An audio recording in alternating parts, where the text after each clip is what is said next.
اعوذ باللہ من الشیطان الرجیم بسم اللہ الرحمن الرحیم ربی یسر ولا تعسر وتمم بالخیر۔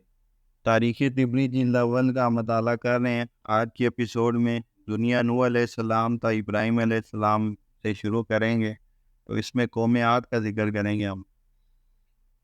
ہم نوح علیہ السلام کی نبوت، ان کی اولاد میں زمین کی تقسیم، روئے زمین پر ان کی آبادی، کس علاقے میں پیدا ہوئے، پھر ان کی اولاد کا زمین میں سرکشی پھیلانا، اللہ کے نبی کی رسالت کو جھٹلانے پر انہیں دردناک عذاب میں مبتلا کرنا، یہ سب تفصیل بیان کر چکے ہیں۔ اب ہم عاد بن اوس بن ارم بن سام بن نوح اور سمود بن جاسر بن ارم بن سام بن نوح کے حالات بیان کریں گے، اور ان کی اللہ اور اس کے رسولوں کی نافرمانی اور اس کا انجام وغیرہ سب بیان کریں گے۔ قوم عاد 3 بتوں کی عبادت کرتی تھی۔ ایک کا نام صدا، دوسرے کا نام سمود اور تیسرے کا نام حبا تھا۔ جب یہ قوم اللہ تعالیٰ کی نافرمانی میں اپنی طاقت و قوت کو صرف کرنے لگی، تو اللہ تعالیٰ نے ان کی طرف اپنے رسول ہود بن عبداللہ بن ربا بن خلود بن عاد بن اوس بن ارم بن سام بن نوح کو مبعوث کیا، تاکہ وہ عاد کو اللہ کی وحدانیت اور اس کی عبادت کی طرف بلائیں۔ بعضوں نے ہود علیہ السلام کا نسب اس طرح بیان کیا ہے: ہود بن شالق بن ارفخشد بن سام بن نوح۔ یہی لوگ ہود علیہ السلام کا دوسرا نام عابر بھی بیان کرتے ہیں۔ ہود علیہ السلام کا دعوت اللہ دینا۔ جب ہود علیہ السلام نے اپنی قوم کو اللہ کی وحدانیت اور اس کی عبادت کی طرف بلایا اور انہیں کہا کہ کمزوروں پر ظلم نہ کریں، تو پوری قوم نے آپ کو جھٹلایا اور تکبرانہ لہجے میں کہنے لگے کہ روئے زمین پر ہم سے زیادہ طاقتور کون ہے۔ غرض یہ سرکش لوگ ہود علیہ السلام کی دعوت پر ایمان نہ لائے، صرف چند اشخاص نے آپ کی دعوت پر لبیک کہا۔ اللہ تعالیٰ نے قرآن کریم میں ہود علیہ السلام کی دعوت کا ذکر ان الفاظ میں بیان فرمایا ہے: کیا تم لوگ ہر اونچے مقام پر بلا وجہ اور بلا ضرورت بلند یادگار بناتے ہو اور پختہ محل بناتے ہو؟ شاید تم کو اس دنیا میں ہمیشہ رہنا ہے، اور جب تم کسی کو پکڑتے ہو تو بڑے سخت ویر اور بے رحم ہو کر پکڑتے ہو۔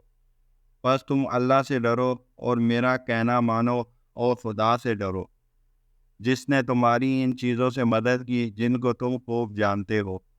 اس نے تمہارے چوپایوں سے اور بیٹوں سے، باغوں اور چشموں سے کی۔ میں تم کو ایک بڑے دن کے عذاب سے ڈراتا ہوں۔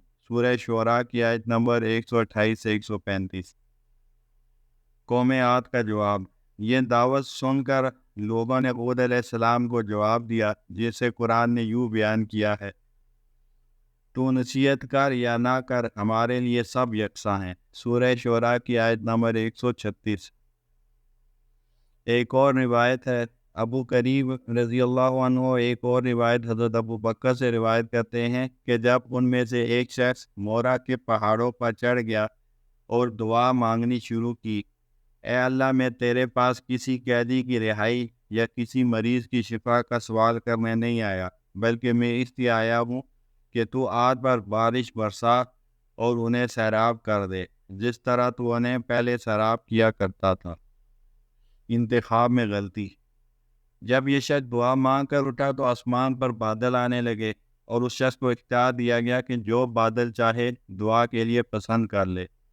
تو اب یہ شخص جو بادل آتا اس کو دوسری اقوام کی طرف بھیج دیتا، یہاں تک کہ ایک سیاہ بادل آیا تو اس شخص نے کہا کہ تو عاد کی طرف چلا جا اور وہاں برس۔ پس کسی منادی کرنے والے نے آواز دی کہ تو عاد کو راکھ کا ڈھیر بنا دے اور عاد میں سے کسی کو نہ چھوڑ۔ کہتے ہیں کہ یہ کلام سن کر یہ شخص واپس پلٹا تو اپنی قوم کو دیکھا کہ بکر بن معاویہ کے ہاں شراب نوشی کر رہے ہیں۔ عاد کو واپسی کا اشارہ۔ بکر بن معاویہ کو یہ پسند نہ تھا کہ وہ لوگ یہاں پر زیادہ عرصہ رہیں، لیکن وہ انہیں کہہ بھی نہیں سکتا تھا، اس لیے کہ وہ اس کے مہمان بنے ہوئے تھے۔ چنانچہ بکر بن معاویہ نے انہیں گانے کا اشارے میں چلے جانے کا کہا۔ حارث بن یزید البکری سے مروی ہے کہ میں ایک دفعہ علا بن حضرمی رضی اللہ عنہ کی شکایت کرنے آپ علیہ السلام کی خدمت میں آ رہا تھا۔ جب ربضہ کے علاقے سے گزرا تو بنی تمیم کی ایک بوڑھی عورت کو وہاں پایا۔ اس عورت نے مجھے کہا کہ عبداللہ، رسول اللہ صلی اللہ علیہ وسلم سے مجھے کچھ کام ہے، کیا تم مجھے وہاں پہنچا دو گے؟ میں نے اس بوڑھی عورت کو اپنے ساتھ سوار کر لیا اور اسے لے کر مدینے پہنچ گیا۔ وہاں کالے جھنڈے لہرا رہے تھے۔ میں نے کہا یہ کیا ہے؟ مجھے بتایا گیا کہ عمرو بن عاص کا لشکر دشمنان خدا سے لڑنے کو تیار ہے۔ چنانچہ تھوڑی دیر میں آپ ان حضرات سے فارغ ہو کر گھر میں آئے، شاید سواری پر سوار ہوئے، تو میں اجازت حاصل کرنے کے بعد داخل ہوا اور بیٹھ گیا۔ پس رسول اللہ نے مجھ سے کہا کہ کیا تمہارے اور بنی تمیم کے درمیان کچھ معاملہ ہے؟ میں نے کہا جی ہاں۔ اور جب میں ربضہ کے علاقے سے گزر رہا تھا تو بنی تمیم کی ایک بوڑھی عورت نے مجھ سے کہا کہ مجھے بھی آپ کے پاس لے چلو، اور اب وہ بوڑھی عورت دروازے پر کھڑی ہے۔ چنانچہ آپ نے اسے اندر بلایا اور وہ اندر داخل ہوئی، اور میں نے کہا کہ جی ہاں ہے، تو اگر آپ ہمارے درمیان کوئی فیصلہ فرما دیں تو بہتر ہوگا، بلکہ آپ دینہ کو اس تصویر کے لیے درمیان میں ڈال دیں۔ آپ نے فرمایا یہ بڑھیا اس کام کے لیے کیسی رہے گی؟ بڑھیا بولی یا رسول اللہ، پھر آپ کا یہ پریشان حال بندہ پریشان تر رہے گا۔ میں نے عرض کیا یا رسول اللہ وہی ٹھیک ہے، میں تو جنگل سے اپنی موت کو اٹھا لایا ہوں، مجھے کیا پتا تھا کہ یہی بڑھیا میرے خلاف ہو جائے گی۔ آپ صلی اللہ علیہ وسلم نے مجھے بیان کرنے پر ابھارا تو میں نے کہا جب قوم عاد پر قید مسلط کر دیا گیا تو انہوں نے کیل نامی شخص کو بکر بن معاویہ کے پاس بھیجا۔ وہاں بکر بن معاویہ نے اسے ایک ماہ تک شراب پلائی اور جراکان نامی دو بانگیوں سے اسے گانے سنوائے۔